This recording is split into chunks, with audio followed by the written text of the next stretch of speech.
Hello और नमस्ते। Study room में आपका स्वागत है। मैं हूं आपकी एडुकेटर मैरिलिन। तो आज के इस वीडियो में हम कक्षा 8वीं के आखिरी अध्याय 10वें अध्याय स्वतंत्रता के बाद यानी कि इंडिपेंडेंस के बाद भारत, उसके बारे में हम पढ़ेंगे। ठीक है। तो हम यहाँ पे एक नया और एक खंडित राष्ट्र के बारे में बात कर रहे हैं। हमें पता है जब भारत को आजादी मिली थी और जब आजादी का समय जब आया था भारत में, तो उसके सामने कितनी सारी चुनौतियां आई थी। ठीक है। बंटवारे की वजह से करीबन 80 लाख लोग पाकिस्तान से भारत आ गए थे। उससे ज्यादा लोग भारत से पाकिस्तान गए थे। इन लोगों के लिए जो रहने खाने पीने सबका इंतजाम था, रोजगार का इंतजाम था, ये सब चीजों की समस्या उभरने लगी। ठीक है। अब तकरीबन कुछ 500 रियासतें राजाओं में नवाबों के शासन में चल रही थी उस समय में। इन सभी को नए राष्ट्र में शामिल होना था, उनकी समस्याओं को देखना था, उनके लिए उनको अपने आप को तैयार करने के लिए क्या टेढ़ा काम करना पड़े वो सब देखना था। ठीक है। अब जितनी भी नवाजत जो भी राष्ट्र थी, उनको एक ऐसी राजनीतिक व्यवस्था भी विकसित करनी पड़ी जिनके लिए लोगों की जिनसे आशाएं थी, आकांक्षाएं थी, उन सबको अच्छी तरह से व्यक्त करना था। ठीक है। तो स्वतंत्रता के बाद भारत को गरीबी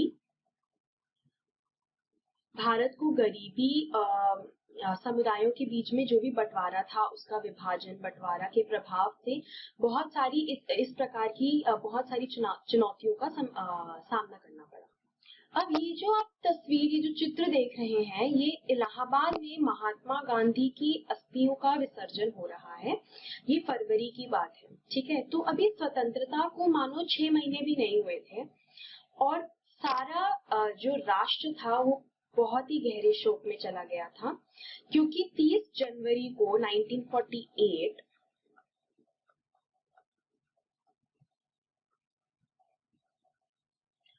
ठीक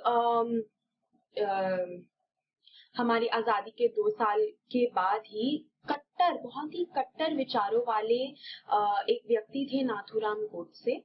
ठीक है।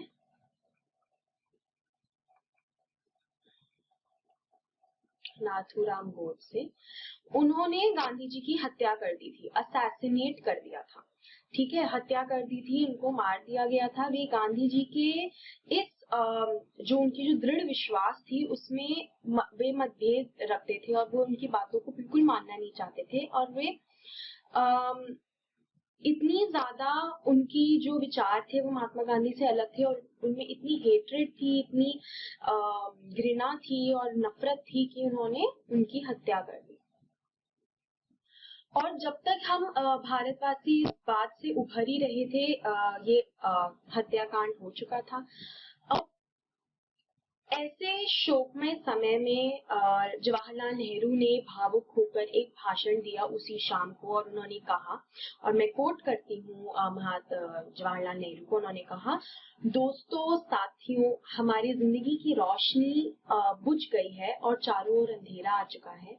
हमारे प्रिय नेता राष्ट्रपति अब नहीं रहे। ये कह के उन्होंने देश को एड्रेस करा था। अब ऐसे समय में हम अगर एक चीज और देखें तो भारतवासियों को बहुत ही ज्यादा दिक्कतों का भी झेलना पड़ा था। ठीक है। एकता की समस्या तो थी ही, उसके साथ साथ विकास की भी बहुत बड़ी समस्या थी। ठीक है। स्वतंत्रता के समय भारत की एक ऐसी विशाल संख्या थी जो गांवों में रहती थी। ठीक है। अब आजीविका के लिए किसान और जितने भी किसान और उससे संबंधित लोग थे, वे सब बारिश पे निर्भर रहते थे कि बारिश आएगी तो उनकी फसलें उगेंगी या जैसे भी है। यही स्थिति की वजह से जो पूरा अर्थव्यवस्था था, अगर उसमें हम गौर फरमाएंगे तो बहुत सारे क्षेत्रों में फसल चौपट हो जाती थी, क्योंकि बारिश का हमें पता ही नहीं होता था कि बारिश कब आएगी कब नहीं आएगी, ऐसी वैसी चीजों को लेकर। ठीक है। अब शहरों में फैक्ट्री मजदूर भारी जगह में उन्होंने झुग्गी बस्तियां ऐसे बस्तियों में रहने लग गए जहाँ पे शिक्षा या स्वास्थ्य, इन सब की सुविधाओं का कुछ खास व्यवस्था नहीं की गई थी। इस विशाल आबादी को गरीबी के चंगुल से निकालने के लिए केवल खेती की उपज बढ़ाना जरूरी था, बल्कि उन्हें उद्योगों के साथ निर्माण करना भी बहुत ज्यादा जरूरी था ताकि लोग उसको आगे से सीख भी सके।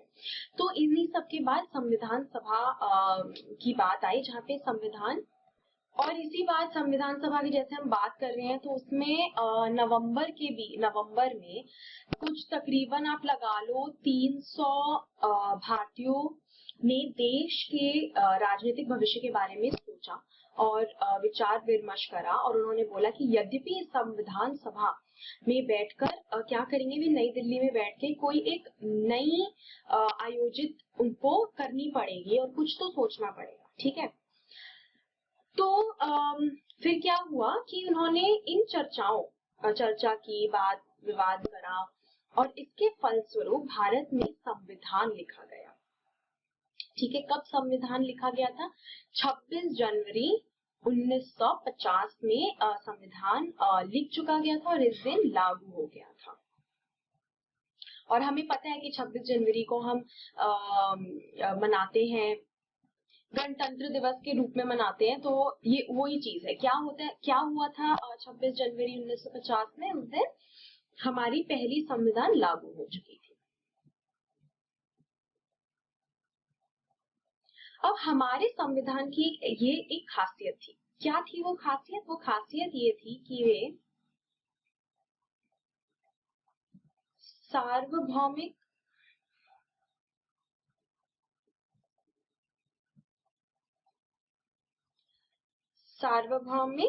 व्यस्क, ठीक है, उसका मताधिकार का उन्होंने प्रावधान किया गया था, ठीक है। अब इसका मतलब क्या था? इसका मतलब यह था कि 21 साल से अधिक आयु के जितनी भी भारतीय हैं उनको लिंग, वर्ग या शिक्षा के परवाह किए बिना प्रांतीय और राष्ट्रीय चुनावों में मतदान करने की अनुमति मिलेगी। तो मतदान करना यानी कि वोट डालना, तो 21 वर्ष से अधिक यानी 21 वर्ष से ऊपर की आयु में सबको वोट करने का अधिकार मिलेगा, ठीक है। इससे पहले कभी भी भारतीयों को खुद अपने आप नेता चुनने का अधिकार था ही नहीं। यही पे हम डेमोक्रेसी के बारे में बात कर रहे हैं कि उनको अपने नेता चुनने का या अपना लीडर चुनने का कभी मौका ही नहीं मिला था। ब्रिटेन और अमेरिका जैसे अन्य देशों की जनता यहाँ आकर अधिकार उन्होंने टुकड़ों टुकड़ों में उनसे छीनी है। तो अब समय था कि वे अपना नेता खुद चुनिए।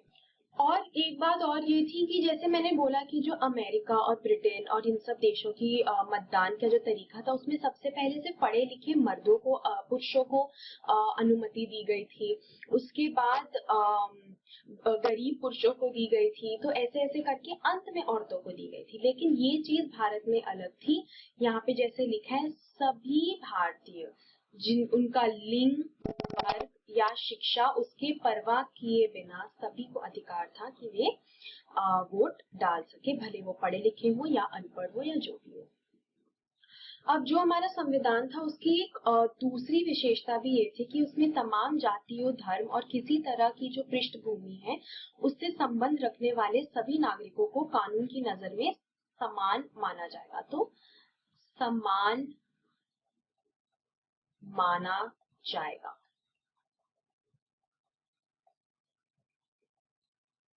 ठीक है। कोई भी भेदभाव नहीं होगा। अपनी बात को समर्थन में उन्होंने पाकिस्तान का उदाहरण दिया, जिन्हें गठन की कैसे एक खास समुदाय मुसलमानों के हेतु की रक्षा के लिए किया गया था। परंतु भारतीय प्रधानमंत्री जवाहरलाल नेहरू ने यह स्पष्ट किया कि ये भारत हिंद पाकिस्तान नहीं बन सकता और न ही हम इसको कुछ भी करके अलग करने की कोशिश करेंगे, ना हम ऐसा बनाना चाहेंगे। इसलिए एक समानता बिना भेदभाव का भारत हम मनाएंगे। ये है कानून के समक्ष समानता। तो यहाँ पे हम द कॉन्स्टिट्यूशन ऑफ इंडिया, जो कॉन्स्टिट्यूशन है हमारा, उसके बारे में पढ़ेंगे। और जैसे हम यहाँ पे कॉन्स्टिट्यूशन के बारे में पढ़ेंगे तो एक बात और आएगी कि जो हमारा संविधान था उसमें एक और विशेषता ये भी थी कि इसमें समाज के निर्धन और सबसे वंचित जो तबके हैं और जो ग्रुप हैं उनको उनके लिए विशेष सुविधाओं की व्यवस्था की गई है। भारत के सम्मान और जो कलंकित करने वाले छुआछूत की चलन है उसको खत्म कर दिया जाएगा। ठीक है, तो जो छुआछूत और ये सब कलंक के नाम पे लोअर कास्ट और ये सब है, इन सब चीजों को खत्म कर दिया जाएगा। अभी तक हिंदुओं को मंदिरों में केवल ऊंची जाति के लोगों का जाना अलाउड था। ठीक है, अब वो सबके लिए खोल दिया जाएगा। तो ऐसे छोटे छोटे स्टेप उन्होंने लिए गए जिसके लिए सबको समाज और सबको एक समान फील महसूस कराने के लिए उन्होंने सारे ये कोशिश की थी। ठीक है, तो संविधान सभी नागरिकों को अपनी जाति और धर्म से संबंधित उसके परवाह किए बिना कानून की नजर में समान माना जाता है। तो यही चीज सबसे सुंदर और बहुत ही अच्छी बात थी हमारे संविधान की। अब जैसे मैंने पहले आपको बताया था कि कुछ विशेष करके अधिकार दिए गए थे, तो वो क्या अधिकार थे? जैसे मैंने बोला, जो छुआछूत का चलन था उसको हटाया गया और सबको कानून के सामने समान या बराबर मानने के लिए उन्होंने संविधान में ये बात लिखी थी। तो अस्पृश्यता यानी कि जो छुआछूत को उसको समाप्त किया गया। ठीक है, विधायकों और सरकारी नौकरियों की सीटों में, यानी जिसको हम आज के टर्म में अंग्रेजी में रिजर्वेशन कहते हैं, तो सरकारी नौकरी की सीटों में एक निश्चित प्रतिशत निचली जातियों को और अनुसूचित जातियों को उनके लिए आरक्षित किया गया। तो रिजर्वेशन यानी कि जो आरक्षण, हमें पता है कि हर जगह पे यह आरक्षण है, जो नीची जातियां हैं या कोई भी है उनको ये आरक्षण दिया गया है। ठीक है, कि यदि वे ताकि उनको भी, अगर समाज मतलब संविधान और हमारा जो गवर्नमेंट है वो ही उनकी मदद करेगा, है ना, तो जब गवर्नमेंट मदद करेगा तो वो ऐसी स्कीम्स लेके आया कि उनको भी ऐसा मौका दिया जाए कि वे ऊपर उठे, सरकारी नौकरी में उनको सीटें मिले या बहुत सारी अन्य चीजों में, स्कूल कॉलेजेस में, ऐसे सब चीजों में। तो धीरे धीरे करके ये विशेष अधिकार दिए गए। ठीक है, अब भाषा पर भी बहुत बहस हुई थी। भाषा की बहस में ये हुई कि संविधान सभा में भाषा पर सवाल उठी और बहुत तीखी बहस हुई। बहुत सारे लोगों का मानना था कि अंग्रेजी के साथ साथ अंग्रेजी भाषा को भी विदा कर दिया जाए। उनका मानना था कि जो अंग्रेजी भाषा, अंग्रेजों के साथ अंग्रेजी भाषा को भी विदा कर दिया जाए।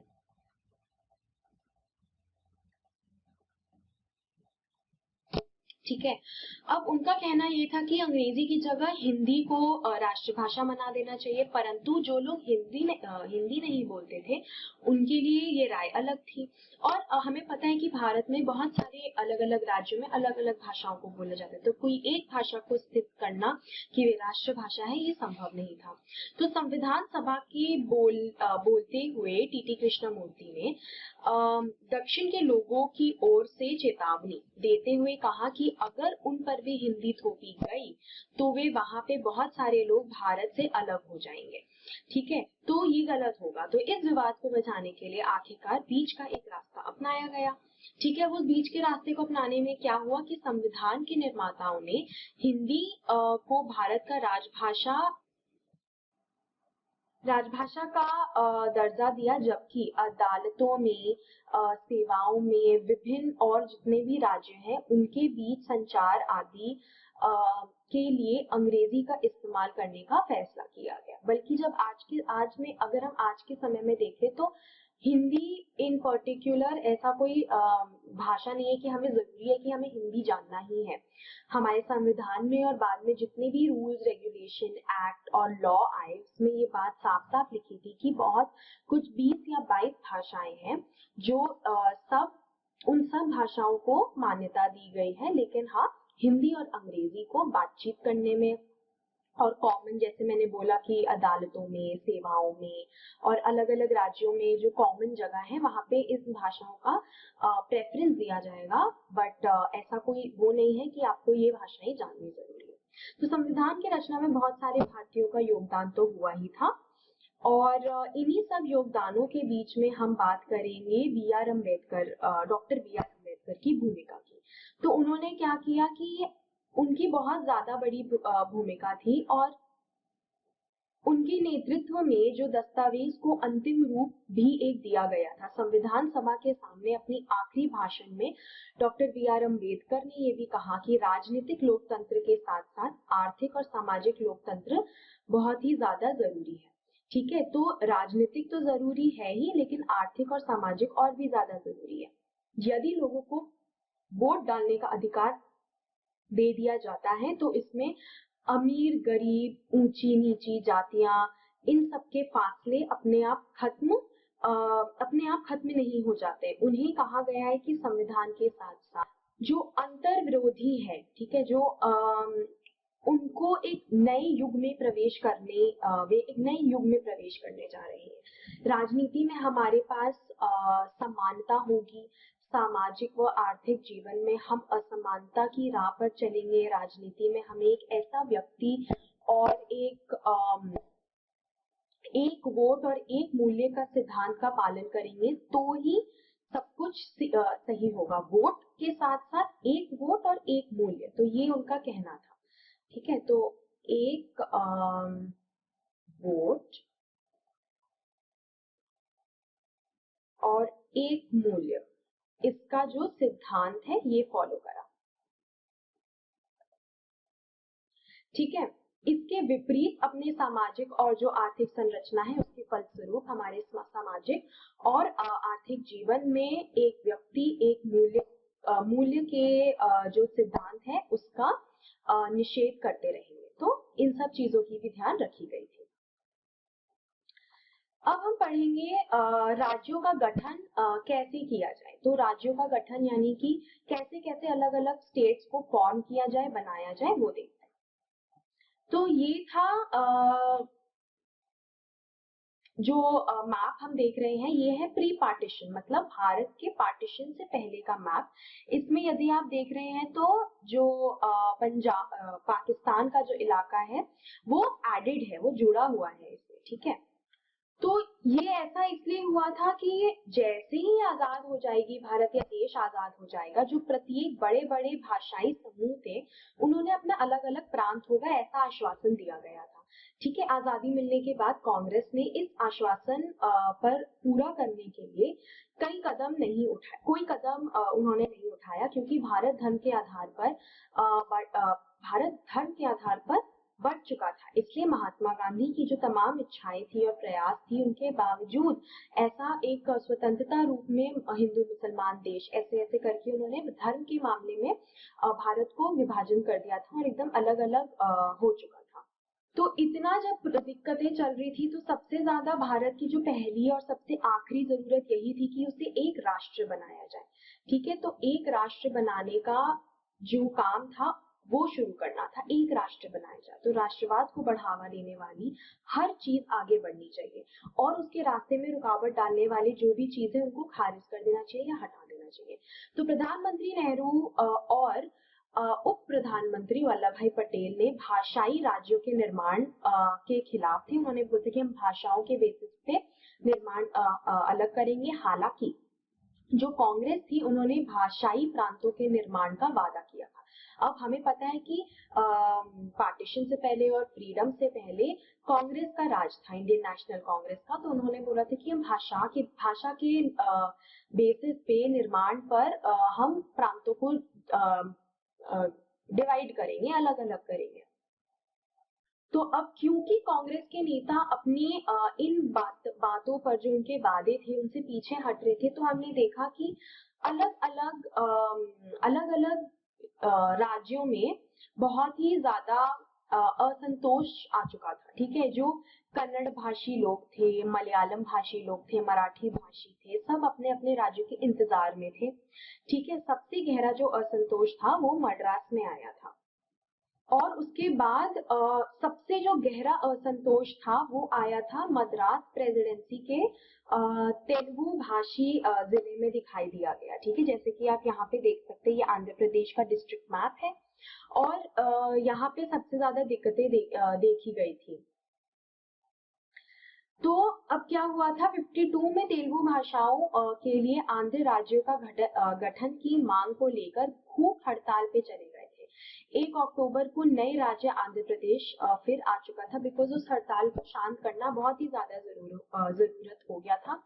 झंडे लहराए गए थे और कहा गया था, हमें उन झंडों पे लिखा गया था, हमें आंध्र चाहिए, तो हमें आंध्र चाहिए, तो हमें आंध्र प्रदेश चाहिए। ठीक है, इसके नारे लगाए गए थे और ऐसी चीजें होने लगी थी। तो उसी साल अक्टूबर में ये अलग हो चुका था, आंध्र प्रदेश बन चुका था। ठीक है, तो जैसे जैसे अनशन की आग बढ़ने लगी, बहुत सारे लोग जो शिरामुलु के समर्थन में थे वे आगे आने लगे। जगह जगह से लोग हड़ताल करने लगे और जुलूस निकालने लग गए और उन्हें सबको अपने अपने देश की मांग अपने अपने देश की मांग करने के लिए वो शुरू हो चुके थे। अब जैसे मैंने बोला कि क्योंकि आंध्र की स्थापना हो चुकी थी और उसके बाद अन्य बहुत सारी जो भाषाई समूह थे वे सब अपने अपने अलग अलग राज्यों की मांग करने लगे। उसका फलस्वरूप यही था कि एक राज्य जो पुनर्गठन आयोग का गठन किया गया और उसमें क्या हुआ कि एक ऐसा रिपोर्ट बनाया गया और देखा गया कि कैसे उस आयोग में अलग अलग राज्यों का निर्माण होना शुरू हो चुका था। अब जैसे असमिया, बंगाली, उड़िया, तमिल, मलयालम, कन्नड़ और तेलुगु बोलने वाले जितने भी लोग थे उनकी सीमाओं को फिर भी बनाने की सिफारिश की गई कि जो हम साउथ भारत की बात कर रहे हैं वहां पे भी इनकी भी सीमाएं सेट या फिक्स कर दी जाए। ठीक है, तो उत्तर भारत में विशाल हिंदी भाषा क्षेत्र है। जब हम नॉर्थ की बात कर रहे हैं, उत्तर भारत की बात कर रहे हैं, वो हिंदी भाषी क्षेत्र है। उसको भी बांटकर अलग अलग राज्यों में बना दिया गया। उसके बाद 1960 में बम्बई का प्रांत हुआ, वहां पे मराठी बोलने वाले लोग और गुजराती बोलने वाले लोगों का थोड़ा अलग हो गया। फिर आप देखोगे कि पंजाब का विभाजन हो गया, हरियाणा अलग हो गया। तो ऐसे ऐसे भाषाओं के विभाजन बेसिस पे देश का विभाजन हो चुका था। ठीक है, तो अगर हम ध्यान दें कि जो ये मानचित्र 2 में रियासतें कैसे गायब हो जाती है, क्या आप उन नए राज्यों का पहचान कर सकते हैं जो देखेंगे। तो क्या हुआ था कि जब जितनी भी रियासतें थी उनका जो शासक था भारत अथवा पाकिस्तान से जुड़ने के लिए मान गए थे, फिर हरा दिए गए थे। तो जब मान गए थे और जब वे हरा दिए गए थे तो उनकी रियासतें खत्म हो गई। तो कैसे खत्म हुई? हारने के बाद खत्म हो गई। परंतु क्या हुआ, कुछ 31 अक्टूबर,